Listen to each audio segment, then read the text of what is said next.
think it's safe to say that this chassis is in need of repair. All the rims are off.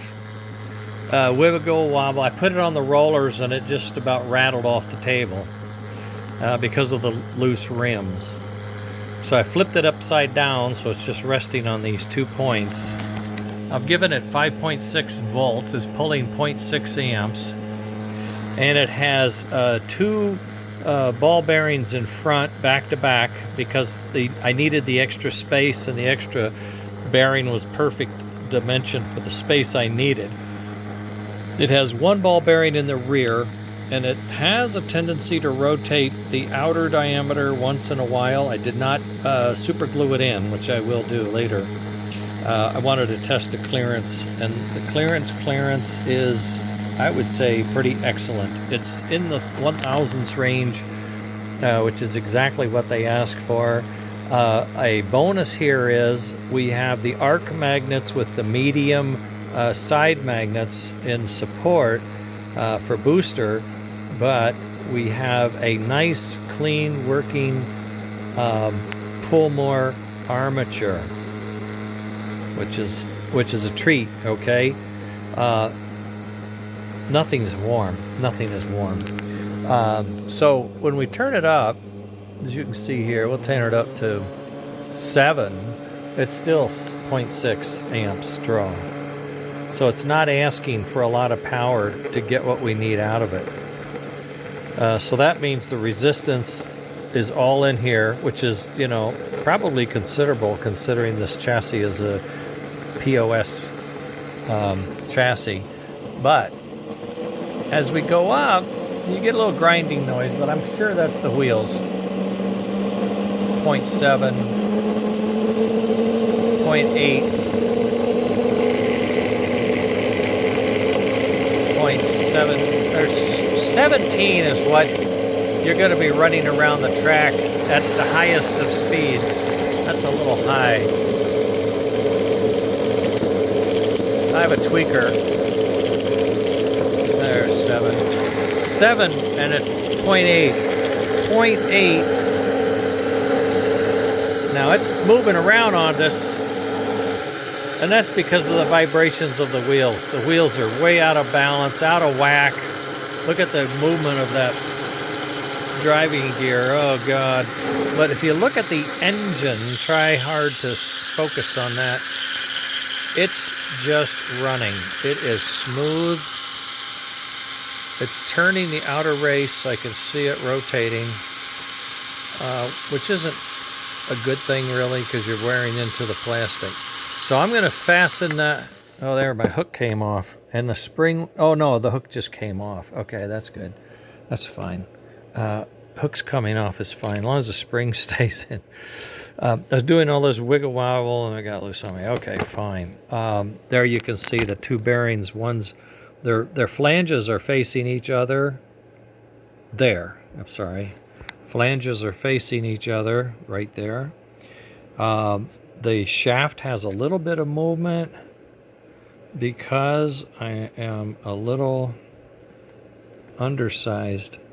There, you can see the shaft move if I lean out much. Maybe you can't because I can't hold the camera very steady. There it does. You can see it move. Hold the camera steady. There, see it move? So I've got a little movement in there.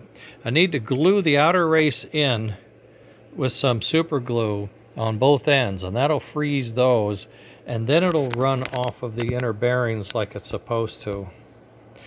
Okay, but clearly smoother, quieter operation, clearly. So I'm going to try to put this motor in one of the upcoming engines, either the Hudson or a Northern. I don't think a Northern, I think a Hudson really needs bigger boosters, but the K5 might be a good one. I don't know. We'll see. But at any rate, I wanted to share that with you. It's a crappy chassis, very poor. Jim is working on bearings here, 6 bearings on these axles. It'll be a major modification to any existing chassis. It'll be major surgery. Now, what I mean is, there's going to be a big cut taken and then an additional plate added. However, the integrity of the chassis will be intact. Okay? That's what you have to keep in mind. But in any case, we're going to try it. We're going to try at least one and see what a roller motor and a roller chassis gives us in the way of smooth performance and reliability. Then the quest is going to be, can I make these in 3D print? Can I print one of these? And can I find these brush guys? And where and how can I get armatures? Question mark. Where and how can I get armatures?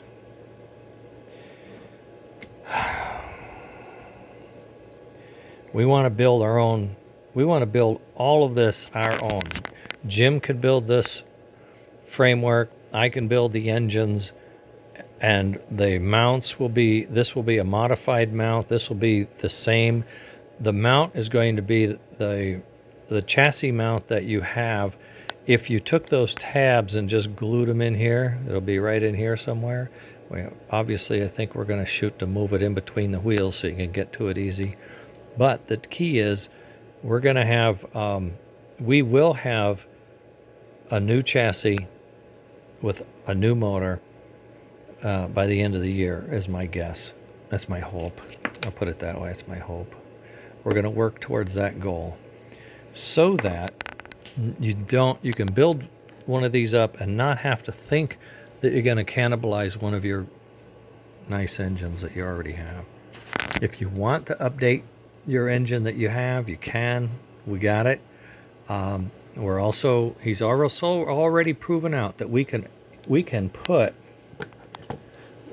put this opening here to that gear into these chassis.